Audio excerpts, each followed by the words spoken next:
All right, so you sent over a bunch of stuff about emergency funds and how to build them, articles, personal finance tips, even Yeah, some budgeting methods. right.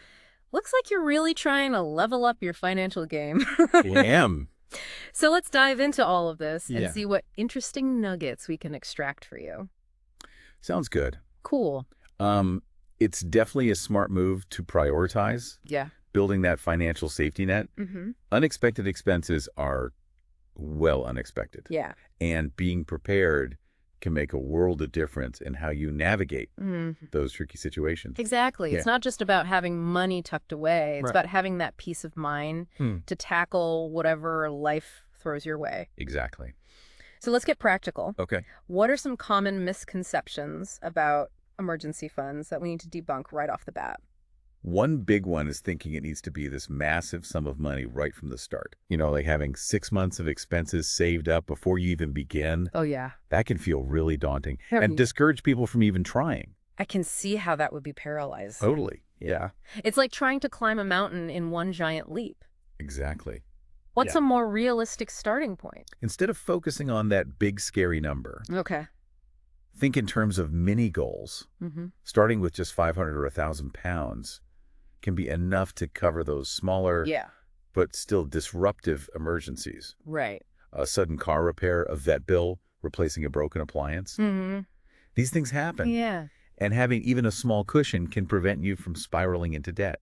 That makes a lot of sense. Yeah. It's about building momentum, right? I'd say. Once you hit that first mini goal, Mm-hmm. it becomes less intimidating to keep going. Totally. Yeah. Yeah. Oh, cool. And one of the most effective ways to build that momentum is through automation, Okay. instead of relying on willpower Mm-hmm. to manually transfer money each month. Yeah. Set up a system where a small amount, even just 10 or 20 pounds, Right. gets automatically deposited into your emergency fund every week. Okay. That's a classic tip, but for good reason. Yeah, for sure. I've heard it called paying yourself first, kind of like a bill you owe to your future self. That's a great way to think about it. Yeah. It's about prioritizing your financial well-being, Mm-hmm. just as you would prioritize any other essential expense. Right. And the beauty of automation is that you don't even have to think about it. Yeah. It just happens in the background, Right. steadily growing your savings without requiring constant effort. And while that automated saving is happening in the background, Yeah. what are some other ways to supercharge those efforts? Mm-hmm.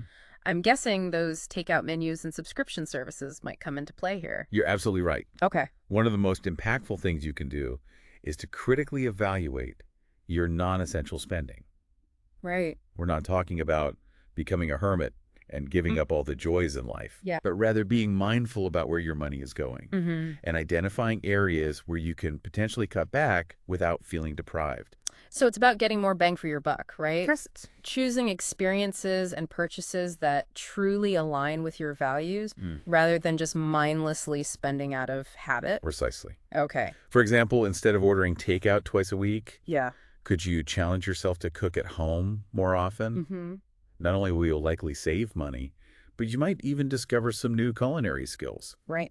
Or perhaps you have subscriptions to streaming services or magazines that you rarely use. Oh, yeah. Those are easy targets for redirecting funds towards your emergency fund. It's like a treasure hunt within your own budget. Totally. Finding those hidden pockets of money that can be put to better use. Exactly. One thing I've struggled with is staying motivated when saving takes time. Yeah. Any tips on how to make it more fun and engaging? Visualizing your progress can be incredibly helpful. Okay. I'm a big fan of using tracking tools. Mm-hmm. There are tons of great apps out there. All right. Or you can go old school with a spreadsheet or even a simple chart you make yourself. Yeah. The key is to have a visual representation of your goal Okay. and see those savings grow in real time. Mm-hmm. It's like leveling up in a game. I love that. Yeah. What about those moments when you feel tempted to dip into your emergency fund for something that's not a true emergency? Right. How do you stay disciplined and resist those urges? One strategy that I find effective is to create a clear separation, Okay. both mentally and physically, Mm-hmm. between your emergency fund and your everyday spending money. Right. Consider having your emergency fund in a separate savings account, Okay. ideally one with a slightly less convenient access point. Yeah. So you're not tempted to make impulsive transfers. Out of sight, out of mind, right? Exactly. Right. And when those temptations arise, Mm-hmm. remind yourself of the bigger picture. Yeah. Think about the stress and financial burden you'll avoid. By having that safety net in place, for when you truly need it. Okay. That peace of mind is worth far more than a fleeting impulse purchase. Okay, so let's say you've been diligently saving Right. and have built up a decent emergency fund. Mm-hmm. What are some next level strategies for optimizing and growing that fund even further? Once you've established a solid foundation, Yeah. it's time to shift your focus to maximizing the return on those savings. Okay. While a basic savings account is a great starting point, Mm-hmm. you might consider exploring options like high-yield savings accounts Right. or even short-term CDs, Okay. which typically offer higher interest rates. That's a great point. Yeah. But with so many different financial products out there, Mm-hmm. how can someone choose the right one for their emergency fund? Yeah, that's a good question. What factors should they consider? First and foremost, liquidity is key. Okay. You need to be able to access your funds quickly and easily in case of an emergency. Mm-hmm. So while a longer-term investment might offer a higher return, it might not be the best fit for an emergency fund where accessibility is paramount. So it's about finding that sweet spot Exactly. between maximizing returns and maintaining easy access to those funds when you need them. Precisely. Cool. Another important consideration is risk tolerance. Okay. Generally, for an emergency fund, you want to prioritize safety and stability Right. over potential for high growth. Mm-hmm. Sticking with FDIC-insured accounts or those with similar government backing Okay. can provide that peace of mind. So it's not just about chasing the highest interest rate. Right. It's about choosing an option that aligns with the specific purpose of an emergency fund, Exactly. providing a secure and readily available safety net. Precisely. Okay. And as your financial situation evolves, Right. so too should your emergency fund strategy. Yeah. It's an ongoing process, not a one-time task. It's like a living, breathing part of your overall financial plan, Totally. constantly adapting to your changing needs and goals. Mm-hmm. So with all of this in mind, what are some practical steps our listener can take right now to start building or strengthening their emergency fund? One of the most effective things you can do is to analyze your current spending habits. Okay. Take a look at your bank statements or use a budgeting app to track your expenses for a month or two. Right. This will give you valuable insights into where your money is going Mm-hmm. and help you identify areas where you can potentially cut back Yeah. or redirect funds towards your savings goals. It's like taking a financial inventory, right? Getting a clear picture of your spending patterns so you can make those informed adjustments. Right. But what about those unexpected expenses that you can't really plan for? Yeah. How do you factor those into your emergency fund strategy? That's where a little bit of research and preparation can go a long way. Mm-hmm. Take some time to think about the potential emergencies that could arise in your life Right. based on your individual circumstances and lifestyle. So if you're a homeowner, you might want to factor in potential repairs or maintenance costs. Exactly. If you have pets, you'd consider vet bills and so on. Absolutely. Yeah. By thinking ahead and anticipating those potential scenarios, you can create a more personalized emergency fund strategy Right. that provides adequate coverage for the specific risks you face. That's so much more empowering than just blindly saving without a clear understanding of what you're saving for. Totally. Okay. And as you go through this process, remember that building an emergency fund is a journey, not a race. Right. It's about progress, not perfection. Mm-hmm. Start small, the kinder. Stay consistent and celebrate those milestones along the way. Yeah. You've got this. That's such a great reminder. And you know what? It reminds me of something we came across in one of the articles you shared. It was about this couple who used a really interesting visual method to track their emergency fund progress. Oh, yeah. They created a thermometer graphic and filled it in as they reached each savings milestone. And they even added little celebratory notes at certain levels. Yeah, that's a good idea. Like pizza night when they hit 500 pounds. Nice. Or weekend getaway at 2,000 pounds. It's a fantastic example of how you can gamify the saving process and make it more visually engaging. Yeah. By setting those mini rewards along the way, they were able to stay motivated and celebrate their progress. Right. Which can be a powerful psychological tool. It's like turning those small wins into tangible rewards. Exactly. Making the journey feel more enjoyable. And it also highlights the importance of aligning your saving goals with your personal values and aspirations. Right. Those Pizza night and weekend getaway rewards likely resonated with their lifestyle and preferences, making the process feel more meaningful. It's about finding those personalized motivators that make you excited to save. Totally. Speaking of motivators, one of the sources mentioned using sinking funds to prepare for those non-emergency but still essential expenses that can sometimes derail our budgets. Yes. Sinking funds are a fantastic tool for managing those predictable expenses that might not fit the definition of an emergency, but can still put a strain on your finances if you're not prepared. Things like annual car insurance premiums, holiday gifts, or even back-to-school shopping for the kids. Exactly. Okay. By setting aside a small amount each month specifically for these expenses, you can avoid dipping into your emergency fund or racking up credit card debt when they come due. It's like pre-funding those future expenses so they don't catch you off guard. Precisely. And it allows you to spread the cost over time, making it feel more manageable. So it's all about creating that sense of financial stability and control. Absolutely. And speaking of control, I think it's worth discussing the psychological aspect of having an emergency fund. Oh, I'm intrigued. What do you mean by the psychological aspect? Having a financial cushion can have a profound impact on your overall well-being. It's like that feeling of security and knowing you have a backup plan if things go wrong. Exactly. It can reduce stress and anxiety, improve your sleep, and even boost your confidence. Because you're not constantly worrying about what-if scenarios. Precisely.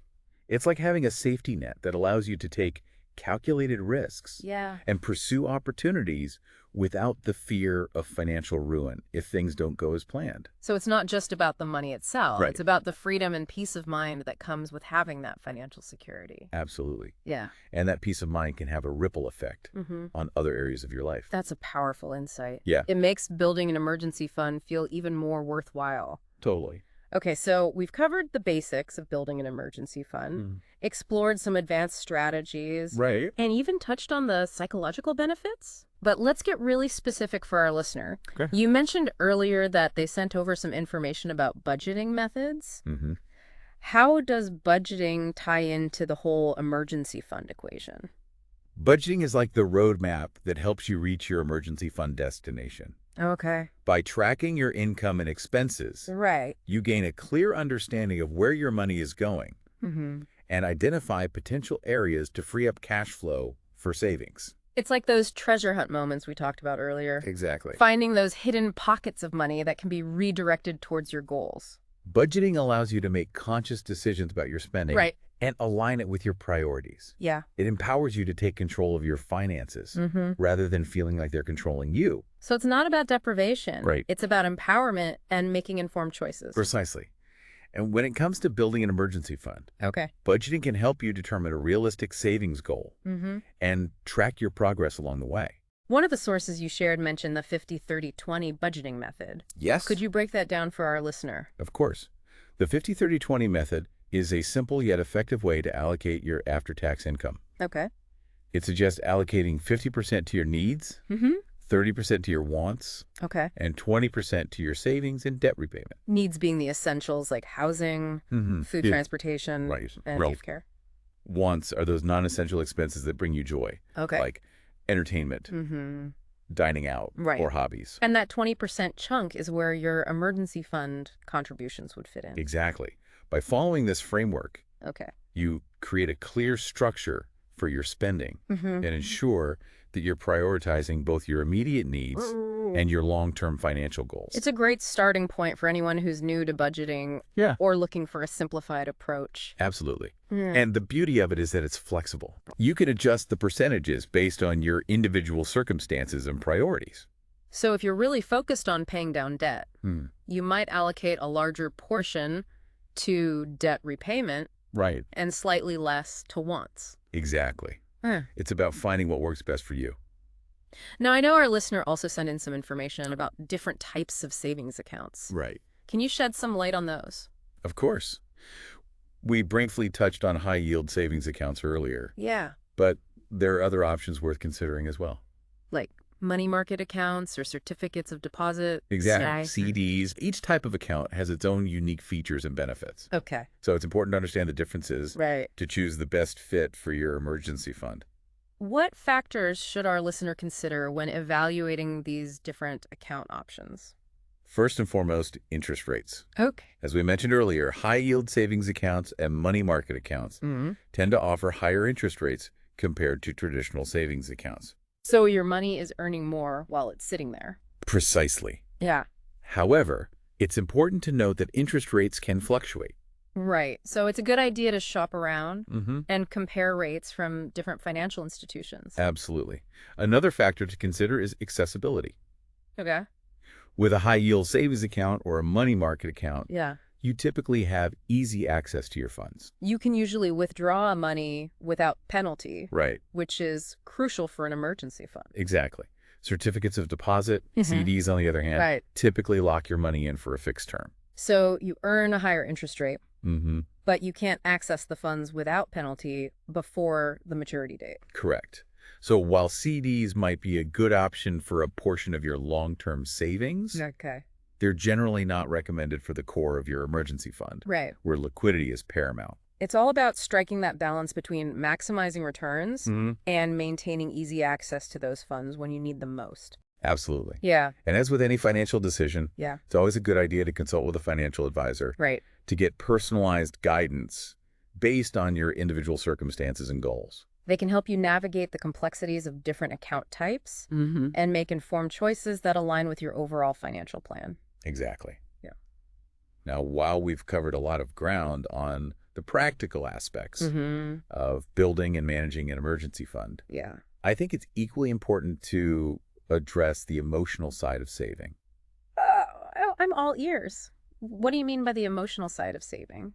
Saving money isn't just about numbers and spreadsheets. It's often tied to our feelings, beliefs, and habits. You can be challenging to change those ingrained patterns. Absolutely. For some people, saving might evoke feelings of scarcity or deprivation, while others might find it empowering and motivating. So it's about understanding your own relationship with money and how that influences your saving habits.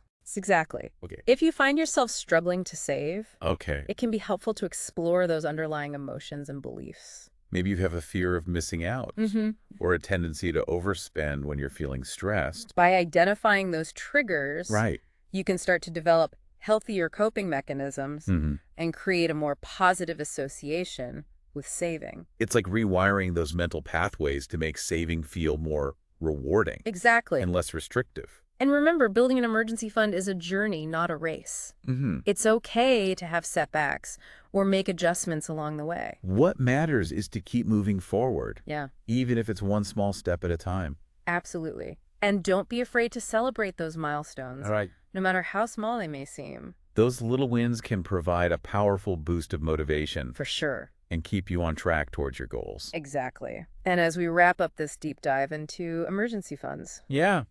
I think it's time to kind of bring it all together and offer our listeners some final takeaways. We've gone through a lot.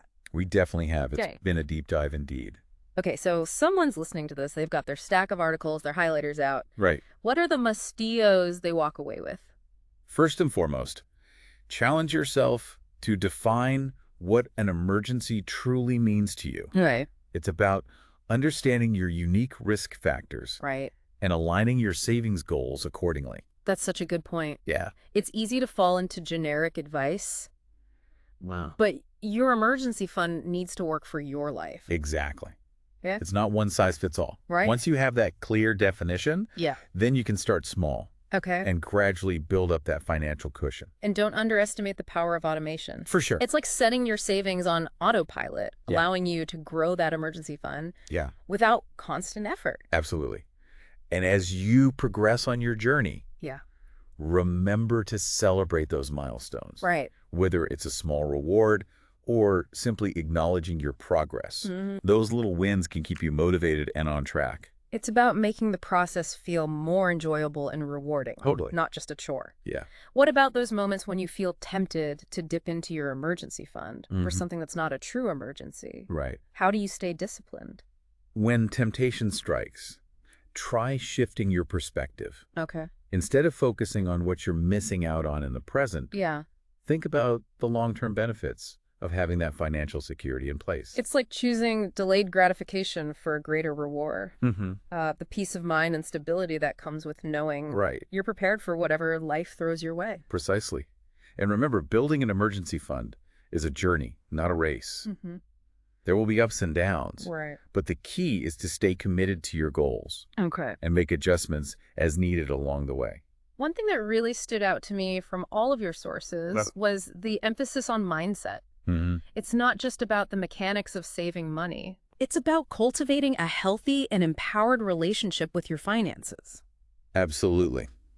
It's about shifting your mindset from scarcity to abundance, from fear to confidence. Okay. When you believe in your ability to manage your money effectively, saving becomes less of a burden and more of a positive and fulfilling experience. So as we wrap up this deep dive, I want to leave our listener with this final thought. Okay. Building an emergency fund is an act of self-care. Beautifully put. It's about prioritizing your well-being and creating a sense of security and stability in your life. It's about taking control of your financial future and empowering yourself to navigate life's challenges with confidence and resilience. Exactly. And remember, we're here to support you every step of the way. Feel free to share your progress. Ask questions. Great. Let us know what resonated with you from this deep dive. We love hearing from you and seeing how you're putting these tips into action. And until next time, happy saving. Bye-bye.